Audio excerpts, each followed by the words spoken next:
Mr. Clarke, it is an honor and a pleasure to have you here at the Institute for Cultural Diplomacy. Thank you very much. Thank you for inviting me. You're welcome. Thank you very much for your excellent lecture, and in particular the engaging discussion that we just had.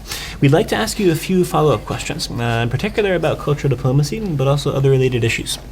First question I'd like to pose. You were a senior cabinet member of the Blair government and a member of parliament until 2010. Very well known around the world, especially in the United Kingdom. What are your future political plans and your plans in general? Secondly, during your tenure as Home Secretary, can you tell us how much the government was involved in promoting intercultural dialogue in the UK and worldwide? And thirdly, from your experience, do you think that cultural diplomacy, if well developed and researched, could be a viable tool to promote intercultural dialogue between the public? I'm now doing a whole range of things. I was defeated in the election in May 2010, so since then I've not been a Member of Parliament, and I'm doing some academic work, some work on international education and some work on migration, which I see as a key question which needs to be properly addressed. One of the bits of work I'm doing academically relates directly to cultural diplomacy, which is I've been chairing a set of debates in London called the Westminster Faith Debates, which are the results of work on religion and society research programme, which has been going for 5 years, about the place of religion in society today, which is of itself an interesting sub-part of the discussion which you had. At the Home Office, we tried to promote some cultural diplomacy, some discussion, principally after 7/7, the bomb attacks in London at that time, which was a problem because it's something which is necessary at all times, not simply in responding to a particular event.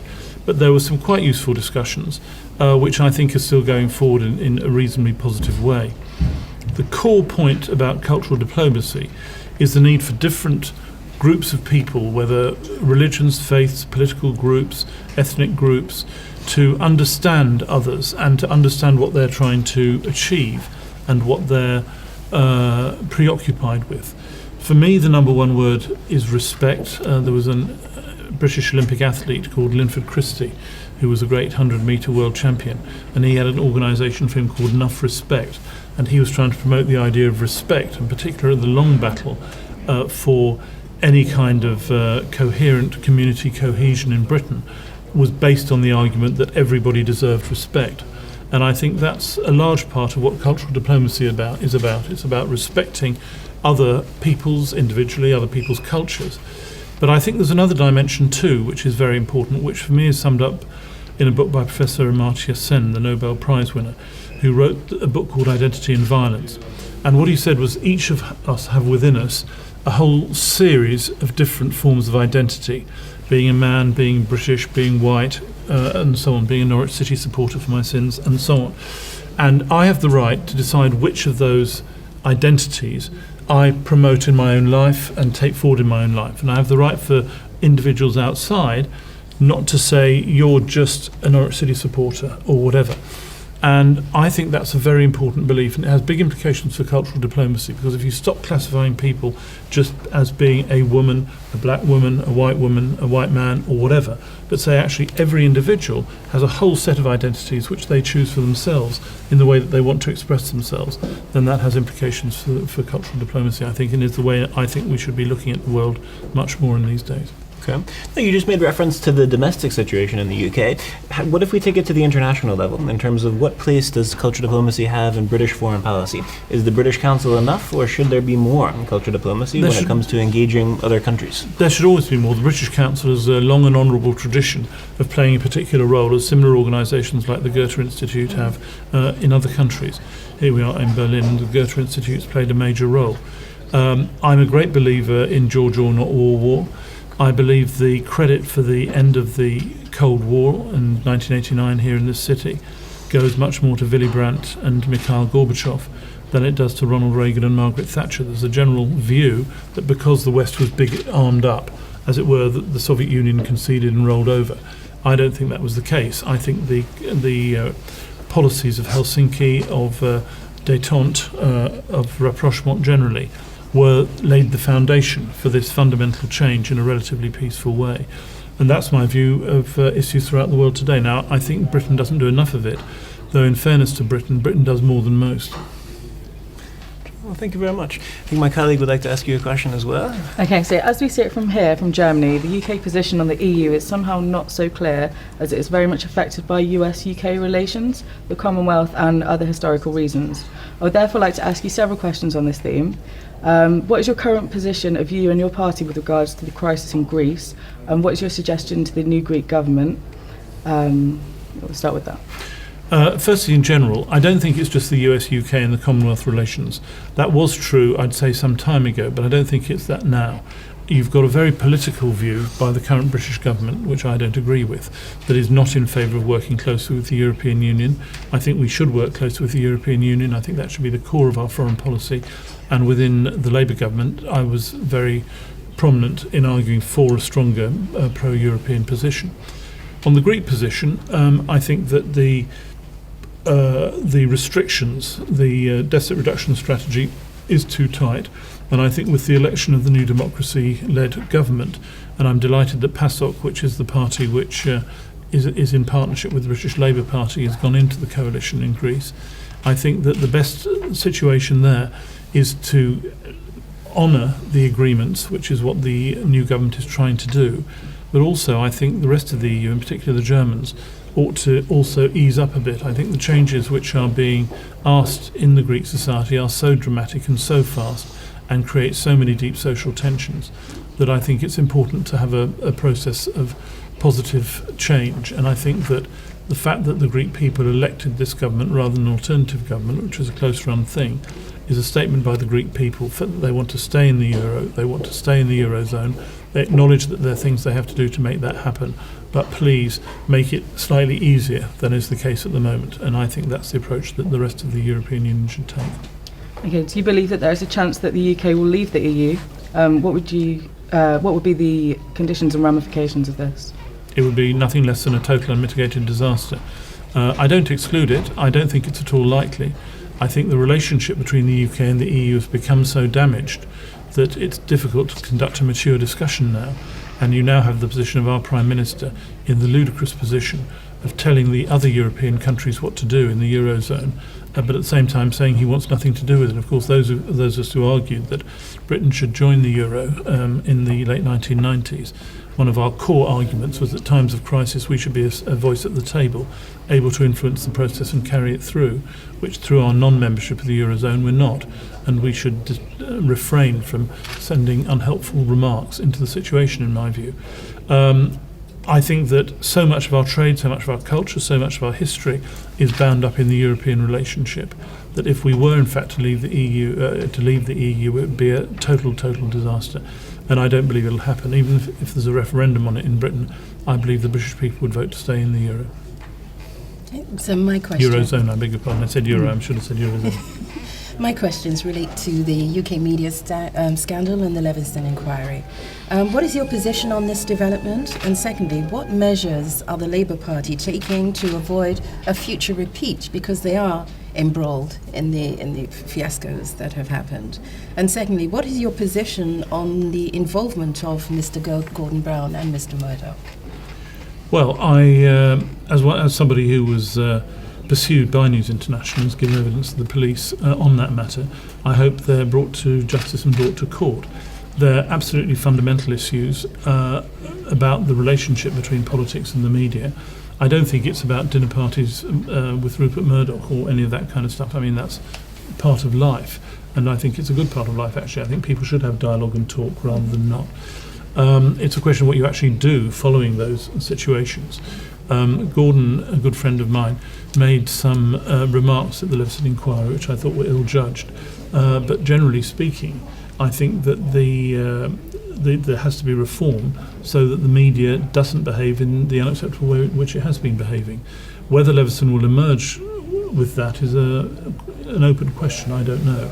My own personal solution is that there is a code of conduct which exists right now, which is not a bad code, which eliminates certain kinds of activity, for example, covering the children of celebrities and so on. And that should be enforced. And if necessary, that should be enforced by making it statutory. But I'm not in favour of going further than that. Thank you. And the final question, obviously at the ITD, we're very committed to open discussion. But what's your opinion with regard to the case of Mr. Julian Assange? I have contempt for him. I think that's the best thing I can say. I think that a man like him, who behaves in a way which threatens people's lives, and then is not prepared to face up to charges against him on very unpleasant sex offence charges, and God save us, is in the Ecuador embassy at the moment, trying to escape justice, I think is absolutely execrable. He's a man for whom I have no regard whatsoever. Not least because he says he wants complete openness of others, but is not prepared to give complete openness himself as to what he does. The fact is that complete openness is a qualified thing. People need, at official level and at personal level, the right to have private conversations. I've favoured and voted for legislation to open up government, for example, the Freedom of Information Act, which has changed our government a great deal. But there still are constraints, and people are entitled to have conversations in private about what they think about affairs of the day, without it being in the newspapers at every time. The danger of the Assange approach, the pernicious danger of the Assange approach, is that it prevents anybody talking to each other at all. You started your question rightly by celebrating the virtues of open conversation. People will not talk openly if every remark they make is going to be in the newspapers every time, and so on. And it's critically important. We discussed just now the situation in Syria. You can't possibly move to a more sensible solution for Syria without it being possible for serious conversations to take place in an open way between parties to the discussion in Syria, which are not broadcast on the media the second that you do it.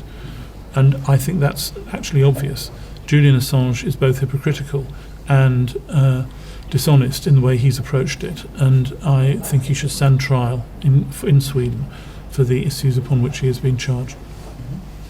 Mr. Clarke, thank you very, very much. You've been generous with your time in a number of ways, and I think the interview was also a wonderful expansion on some of the themes we discussed earlier this morning. Thank you very much for coming to the Institute for Cultural Diplomacy. Thank you. I've enjoyed it very much. Thank you. An honor to meet you. Thank you.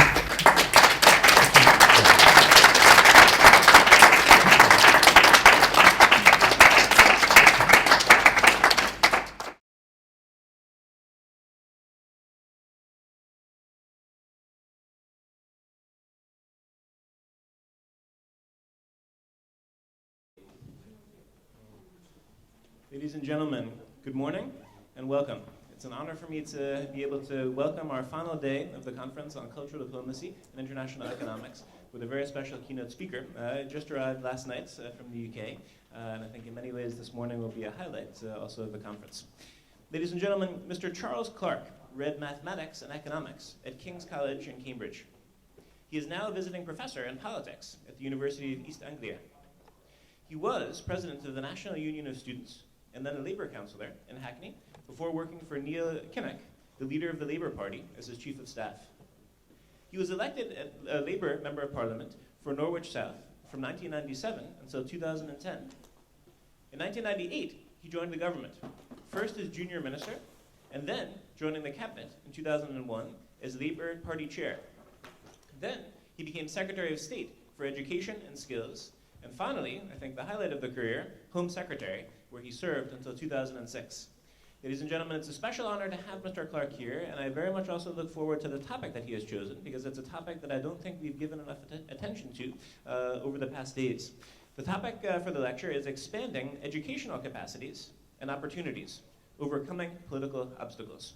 Ladies and gentlemen, please join me in a very, very warm welcome for the Honorable Mr. Charles Clarke. Thank you.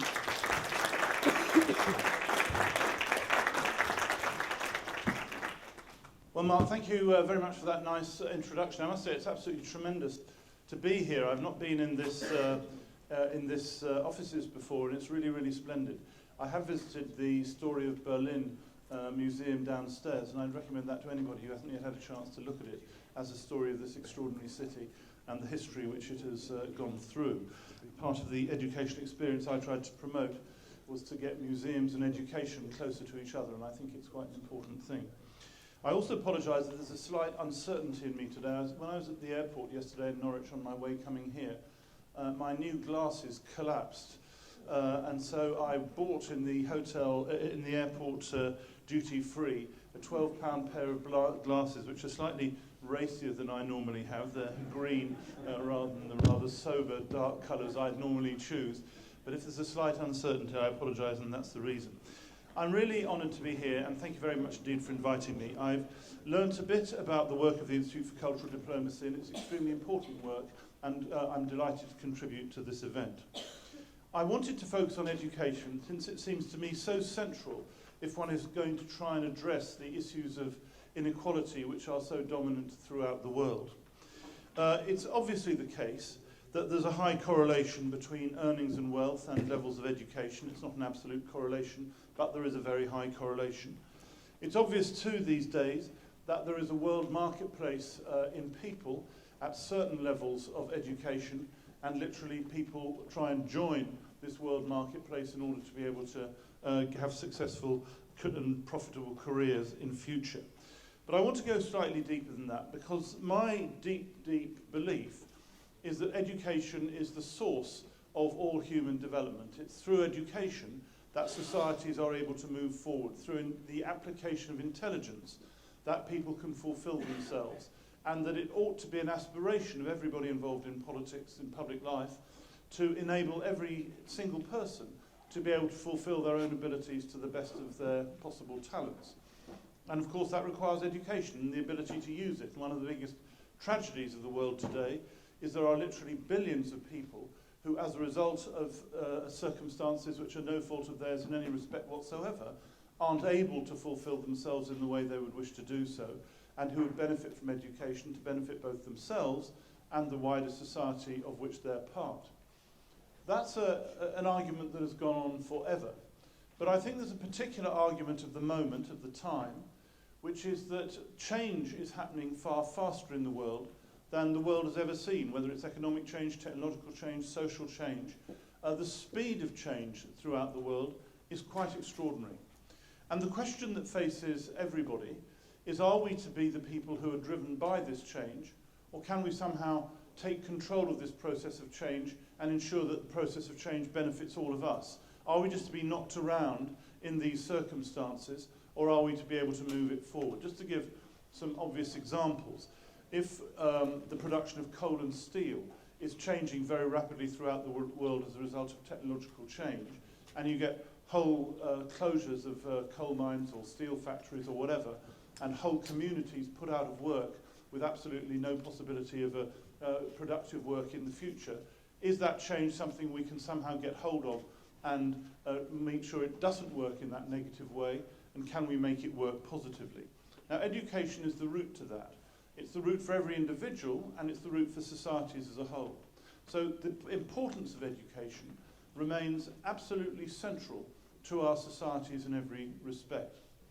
And in that sense, I think part of the job of making the argument for education to address inequality has been done. It has been completed. Governments throughout the world understand these days the importance of education.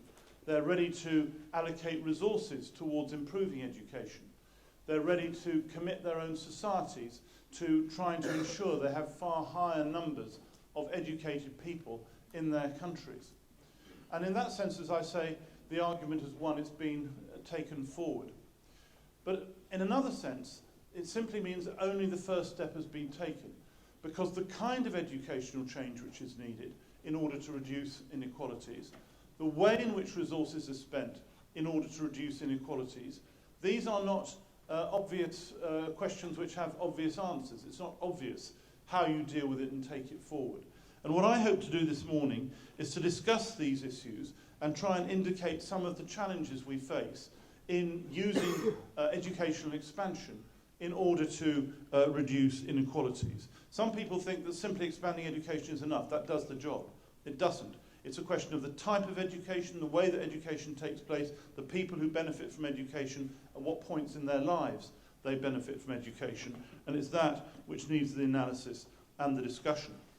But I should say we're starting, I emphasise at the beginning, at the positive point that almost all societies, almost all governments know that they need to invest in education, that it's important for the future of their countries, want to find ways to do it, and want to commit themselves to making that change.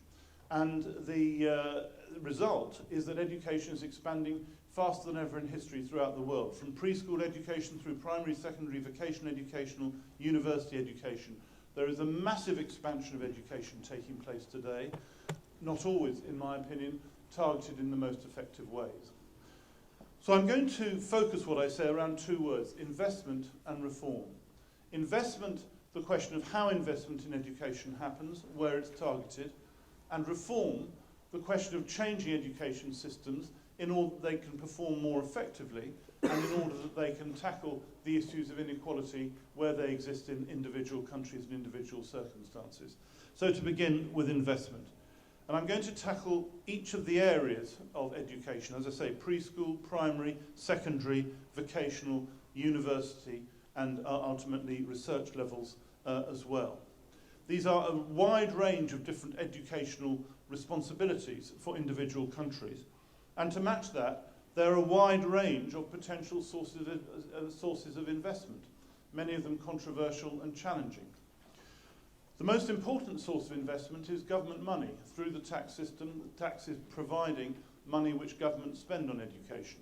There are a lot of issues in principle, which I'll come to in a moment, about how well they do that and whether educational independence of thinking can be protected as governments allocate money in that way. But the government remains the single most important source of resources for education in most countries, not all countries, but most countries. The second important source is the private individual. The question of whether the individual who benefits from education pays themselves something towards the education that they receive.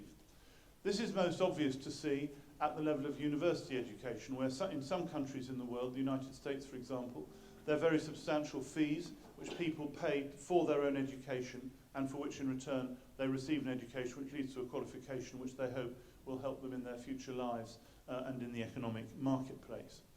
I was responsible in the UK for bringing in a system of student fees, university fees in the UK, which was a very controversial set of changes. Not on the same basis as the United States, because the money is paid back by the student after they've graduated through the tax system according to however much they've earned. So it's not a fee they have to pay up front to deal with the situation. But it was very controversial, and the central argument was this investment argument I was making. If the government has money to invest in education and it wants to address equality, is the best way to invest in education to put money into preschool education or primary education, where all the research indicates the best results come in terms of attacking inequality, or into university education? Or should we recognise that those who go into universities do get a benefit from their university life, and including a financial benefit to them? And there's a great deal of work that shows if you've got a university degree, in general, you get more money throughout your life as a result of that, and should you pay something in respect of that? It was a very difficult and problematic debate in Britain, but it was an important one. But it just highlights the second question: does the private individual pay? If we were to go to India today, we'd find many, many schools throughout the country where private individuals are trying, often from very low incomes, to put some money into educating their children, because they believe, I think probably rightly, that if they invest in their children's secondary education, they will be able to get some return later in life and it will work for them. So as I say, the first source of investment for education is the state. The second is private individuals themselves as a result of the benefits they derive from education. The third is a whole range of non-governmental organisations, intergovernmental organisations, the World Bank, African Development Bank, Asian Development Bank, who are very keen to invest in education, particularly, of course, in developing countries, and to help those countries meet their educational challenges. There is a whole string of very problematic issues attached to this. These organisations have got very large amounts of money, but they're not confident, as they try and spend it in many of the countries they want to spend it in, that the money will actually go to the educational purposes that they are giving it for. They're not confident that the money will be well spent. Sometimes they're worried at a basic level of corruption. Other times they're worried that the money won't in fact find its way to educating the people who most need the education, but will simply go to those who are already benefiting from the education system. But there's a large amount of money available from that point of view, and if one could establish an effective way of using that money to really expand educational opportunities and to deal with the talents that really are available and there, then the resource is very substantial. And I should perhaps just mention in that category a range of charities, a range of other types of non-governmental organisations, endowments, which help fund education in an important way. So my first three sources of investment for education are the government, the private individual, and then the non-governmental organisations, thirdly, with intergovernmental organisations, a range of different types, putting resource in, are all quite prominent in the educational field, but all the time thinking, how do we use our investment to good effect? How do we ensure it does, in fact, deliver the goods that we hope it will deliver?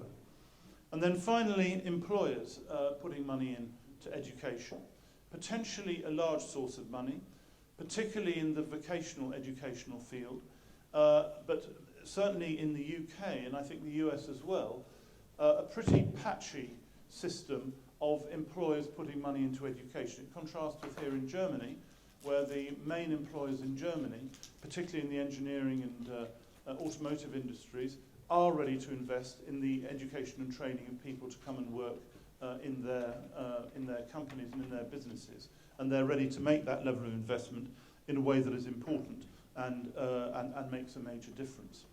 So what I'm trying to say is you've got a series of different sources of money to invest in the capacities and opportunities of education to take it forward in the most direct way that you can.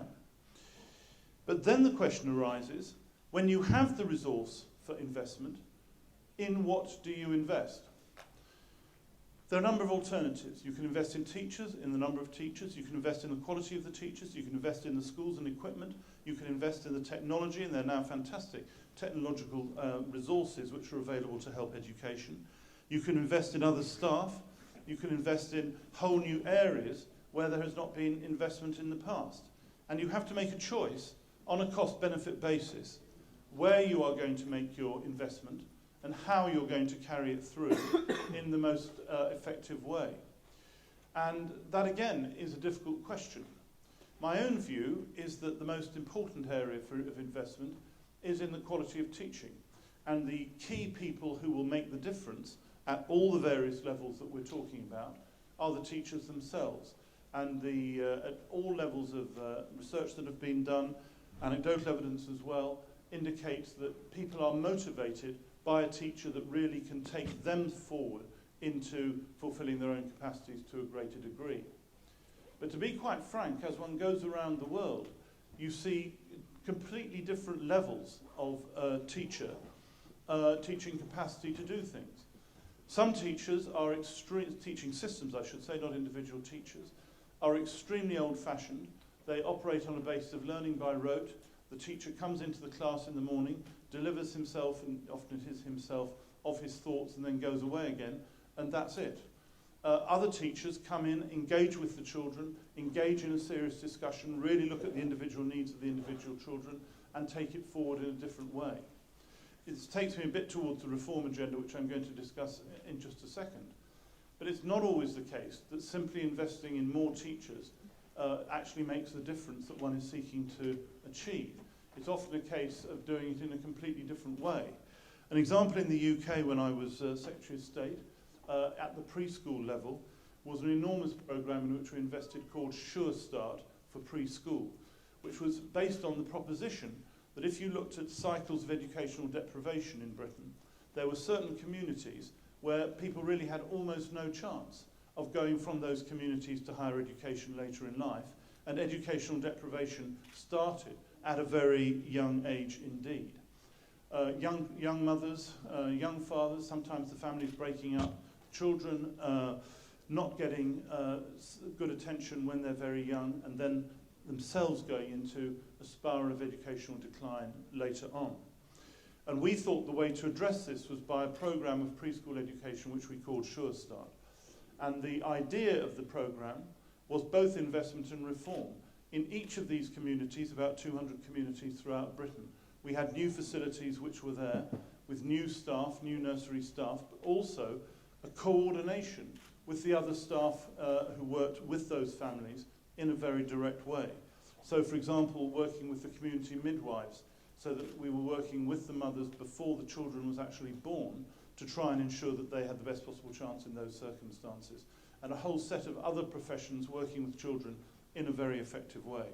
And already that attention from a very low age, in some senses even a minus age before the child was born, has meant that in those communities, those children only just beginning to grow up now are getting a much better chance of being able to move forward in the way. And that was an example of investment being targeted, A, in particular geographical communities to attack educational disadvantage, B, at a particular stage where that intervention would be most effective, i.e. very, very young, pre-5. And I should say that all the evidence is that the younger you can intervene with high quality education, the more long-term your results are likely to be. So if you're wanting to make a change, that's the place to try and intervene. And then with a new way of running preschool education in a way that hopefully would enable standards to change and move forward in a significant and positive way. So there are choices about which form of investment is the right form to operate in deciding how you spend the money. As I say, my personal view is that investment in teachers is the most important, but investment in the quality of their teaching rather than simply the number of teachers, though there are many teacher shortages in many parts of the world. But the number of the quality of teachers is extremely important. It's also important to say, and probably most of you, particularly the younger ones, will know better than I, that the way in which education is taking place is being transformed at the moment very significantly in terms of the use of technology. There are a whole set of ways of learning on your mobile phone, on your laptop, in the classroom with interactive whiteboards, electronic interactive whiteboards, which are completely different than was the case when I was your age. And investing in that kind of technology also shows some very positive and beneficial effects. And I'd perhaps just like to make one particular mention, which I think is very important, which is the education of children with special educational needs. If you're talking about inequality, one of the deepest inequalities in society is between people who have particular disabilities and people who don't. And there's a great deal of evidence that if you have a targeted programme on the needs of people with particular special educational needs, using this technology, you really can lift their own achievement and attainment forward in a very dramatic and significant way. So what I'm trying to really describe here in this discussion about investment is to explain that it's not simply enough to say we need to invest more money in education. Some politicians, some people argue, spend more money in education, job done. I think that is not enough. It's a necessary, spending more money is a necessary but not a sufficient condition to using education to attack inequalities at a series of levels.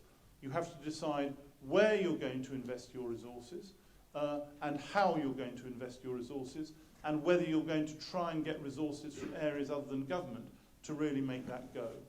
So just to recapitulate what I've said earlier, in terms of the where, the best bangs for your buck in investing in education come the lower down the educational hierarchy that you invest the money. So if you put the money in at preschool, at primary school, that makes the biggest difference in terms of improving educational performance further down the line.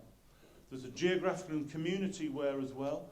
If you're ready to focus resources on those communities which have long-standing difficulties in making educational progress, you can see tremendous progress there too. A highly political question, I may say, by the way. If you start saying you're going to invest in areas of educational disadvantage, and that means relatively less for those areas which have more educational advantage, and that, of course, takes you straight into a political area. You then have to decide what are you going to invest in. Is it teachers? Is it equipment? How are you going to do it? How are you going to make it happen? But as you make those decisions, as you work your way through the challenges of those decisions, you can see results and you can see things moving forward in a very significant way. I travel around the world a lot these days and meet a lot of people in governments and outside who are trying to focus on these problems. And what I'll say to any of you who are interested in this area, it's a fantastically exciting and vibrant field. You could land down in just about any country in the world and see a really exciting debate taking place about how to make change happen and how to make it move forward in a very positive way. In some senses, the countries in East Asia are those which are moving forward fastest. If you look at some of the education achievements of countries like Singapore, China and so on, it is extremely exciting to see what can be achieved and how fast change is happening. But in the Arab world, in the African continent, there is massive discussion taking place about how this can move on. And of course there are big divisions within Europe as well. The difference between UK universities and universities elsewhere in the European Union is quite substantial. There's a different approach to universities. There's an important issue about the independence of universities and how they operate, and independence of teachers in schools as well, and how they operate. And that's why, beyond the investment questions which I've mentioned, I also think it's extremely important to discuss reform in this context as well, and how you change education, not simply saying you put the money in and it stays as it is. So it's the second aspect of reform which I want to come on to now.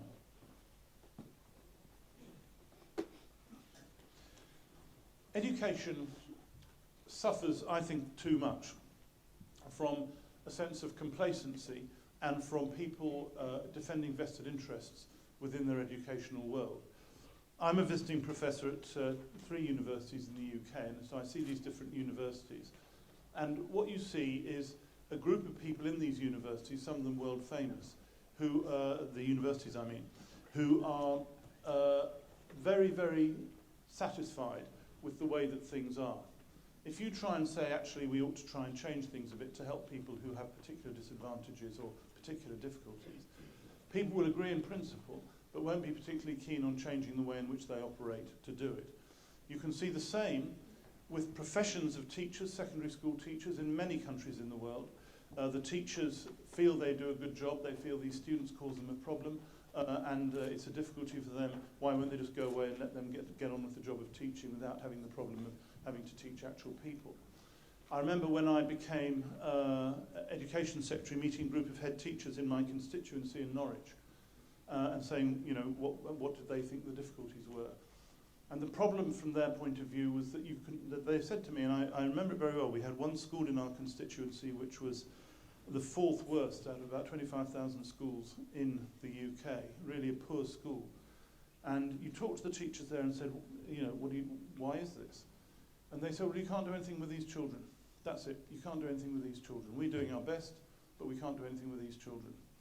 I was as angry as I've ever been in politics at hearing this, because the idea that these children were being dismissed as the people with whom you could do nothing was absolutely horrific.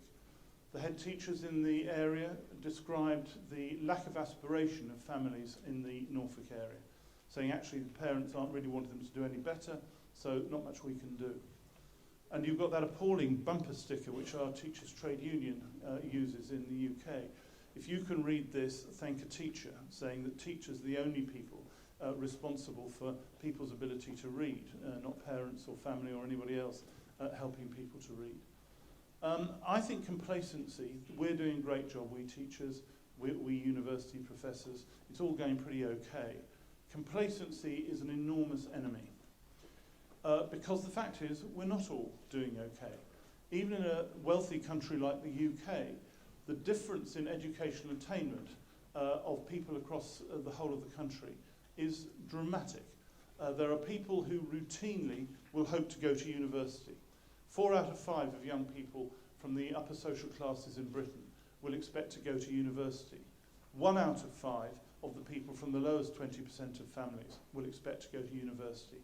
It's an enormous division in a society which is pretty well off and in pretty good shape compared to most people.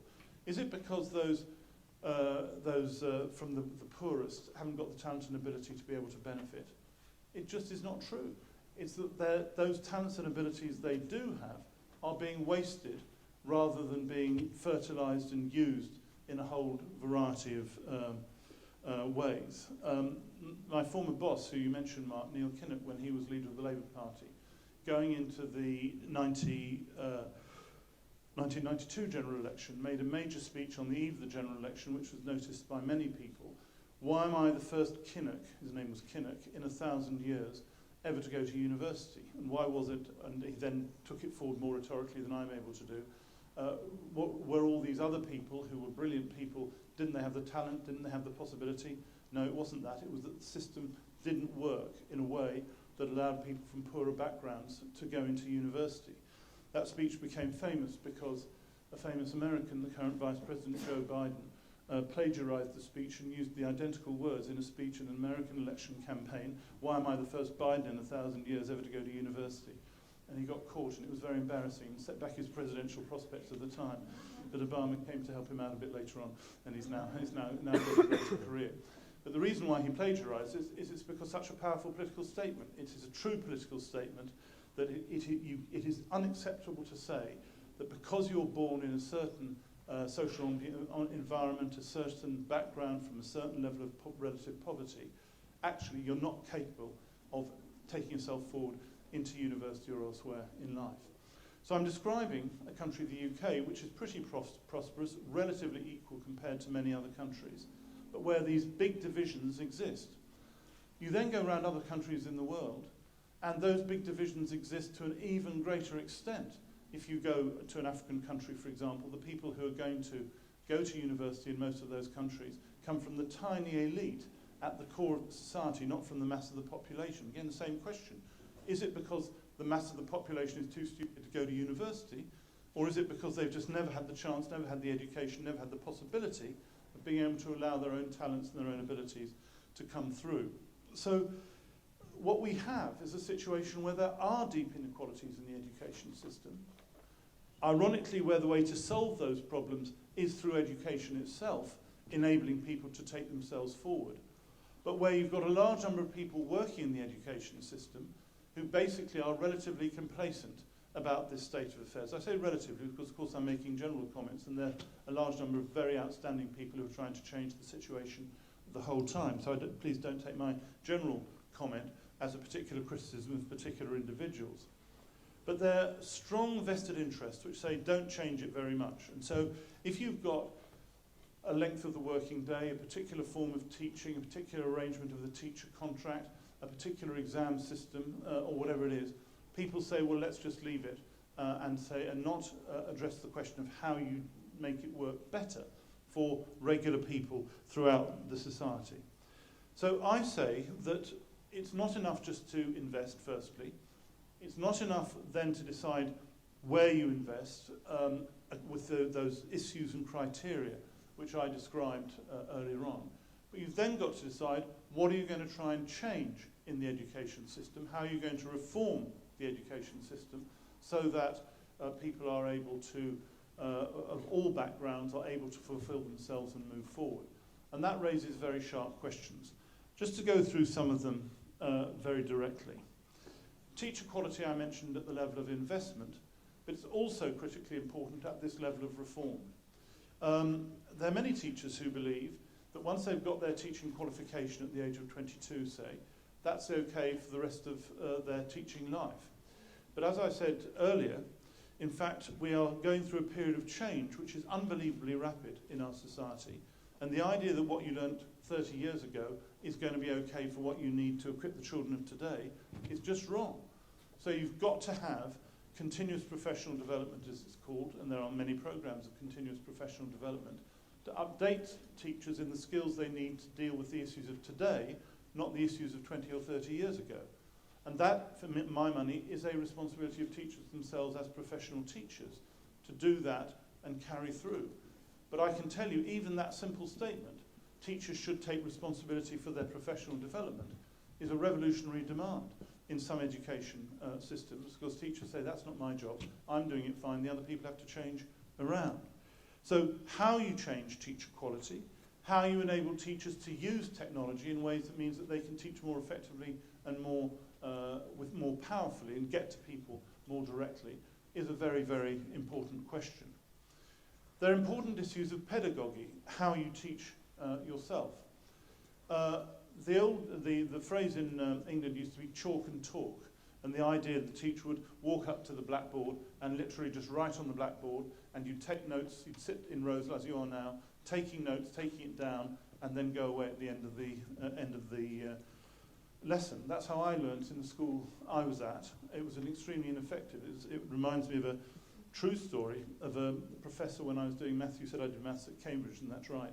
And the way that maths was taught at Cambridge was the same way. And we had this professor came in, he wrote up the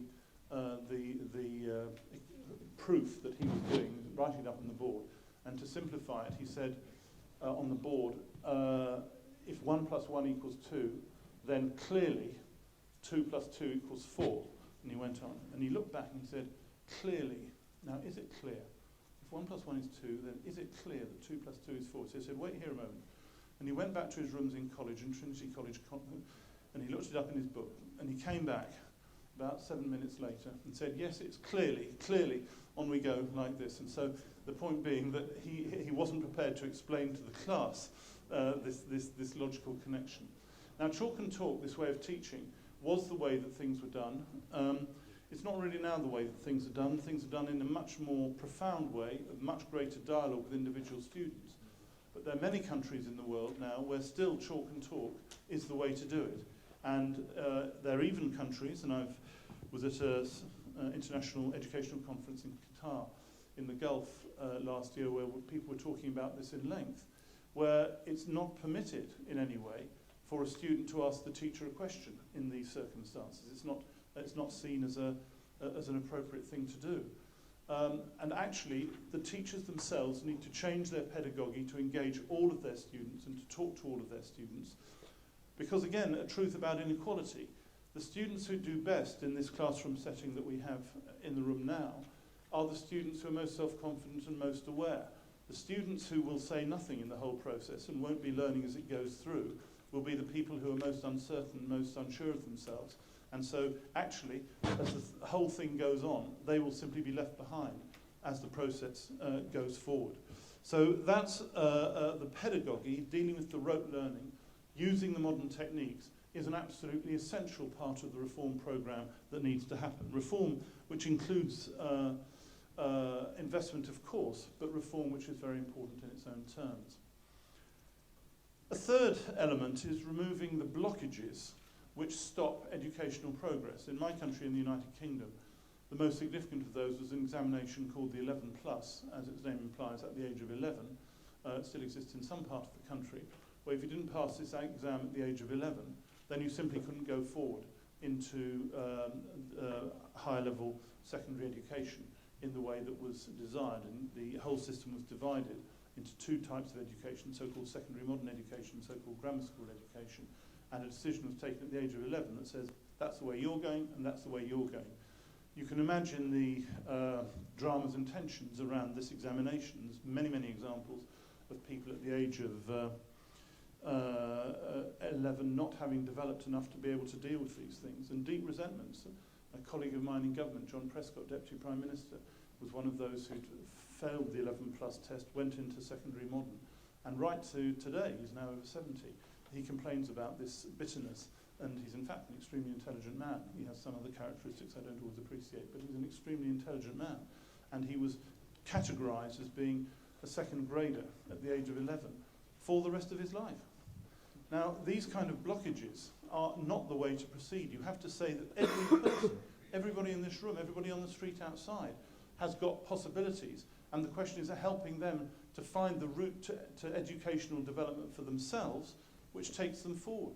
And you have to try and find that route, and you have to say the blockages we're not going to have there. A big blockage is money, of course, and the question of have people got access to the resource to be able to have education opportunities later becomes a very big question, which of course is why the governments are providing education opportunities so widely.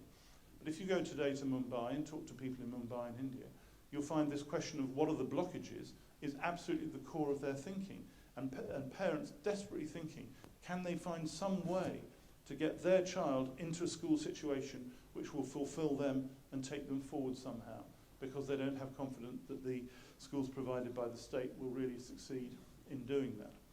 So removing blockages is a very difficult thing to do, but a very, very important thing to do. And the role of private education within that is a very important and profound aspect of the whole process.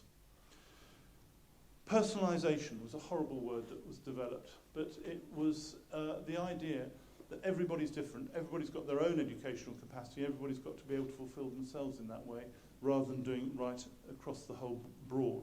And technology can help that and to take it forward. But the whole purpose of the reform agenda, linked to the investment agenda, is to find routes which will inspire children and young people, find routes which will motivate and inspire children and young people to see what they can achieve within themselves. And it all starts out from the profoundly optimistic view of life, which I certainly share and most people I work with share, that everybody, and I mean everybody, has it within them to achieve and to educate and to develop themselves. And you can't say, that group over there, sorry, you haven't got it, that's no good. That everybody has the capacity to do that. But of course there are massive arguments about this. It's a deep political argument as well. I don't know how many of you are familiar with a great American novelist, Kurt Vonnegut.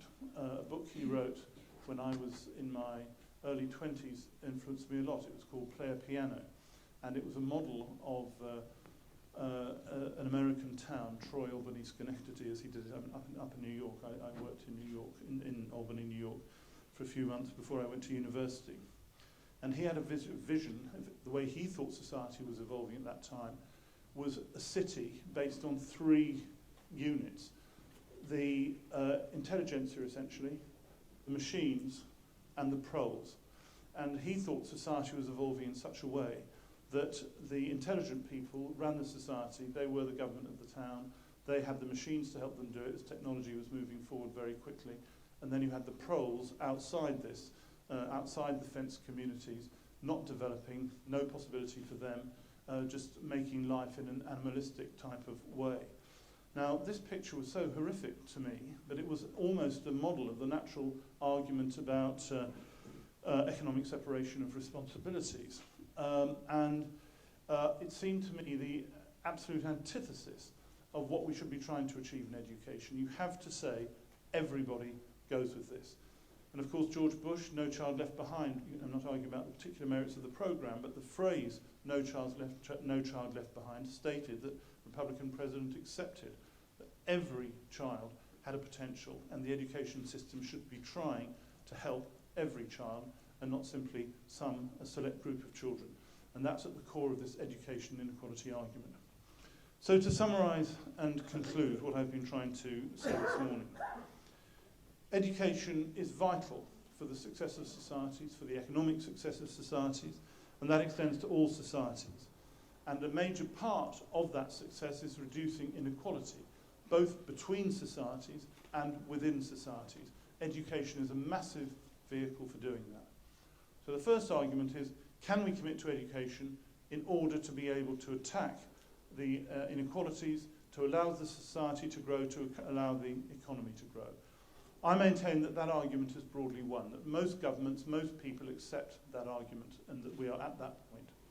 But then you come to the second point, having got to that starting gate, to say that it's not simply about expanding education, not simply about investing in education, but it's about how you invest in education, where you invest in education, and critically linking the investment in education to reform of education, to changing education so it really does serve the needs of everybody. And I've tried to describe in one or two of the examples I've given the very tough and difficult problems that you have to decide about this. If it's investment, where does the money come from? Is it just government money? Is it private money? Is it non-governmental organisation money? Is it employer money? How do you bring more resources in? To everybody literate in the current politics and economics of Western societies, it's an easy thing just to illustrate with a hand gesture. The demand for money on spending is going to go up like this. There's always more money you can spend on education. But the amount of money available from the state for education is going to go up like that, or maybe even go down in the kind of fiscal situation that we are. So how do you fill the gap? Do you say the gap won't be filled? Do you say we go for private money in there? Do you say we go for other kinds of money in there? Do we get employers to put money in there? How do you make it go? Difficult policy choices, difficult problems, difficult tensions. And then, of course, how you deliver education. Which parts in the hierarchy from preschool up to university do you really invest in to really try and make a difference? How do you make sure it gets through to really hitting the people you're trying to help. And that's about basics like pedagogy, how teachers teach, and so on in those ways. But education is itself the means of attacking inequality across the globe. It's the major means of doing it, not only economic inequality, but also political inequality, social inequality. And that's why so many people I know are deeply committed to expanding education, to improving it, to changing it, to deliver the changes. And I feel myself very optimistic. When I look now at the situation in the North African, the Arab world, for example, following the Arab Spring, the commitment to education there is enormous. I was at a meeting in Cairo a couple of weekends ago, and the question of how do you make it happen so that those millions of young people do have a future which really stacks up for them, that's tremendously important, tremendously exciting, and I think should be tremendously motivating. And I hope Mark can be an element of the way in which the Institute for Cultural Diplomacy conducts its own work over these next years to focus on how we can help people meet these challenges. Thank you very much.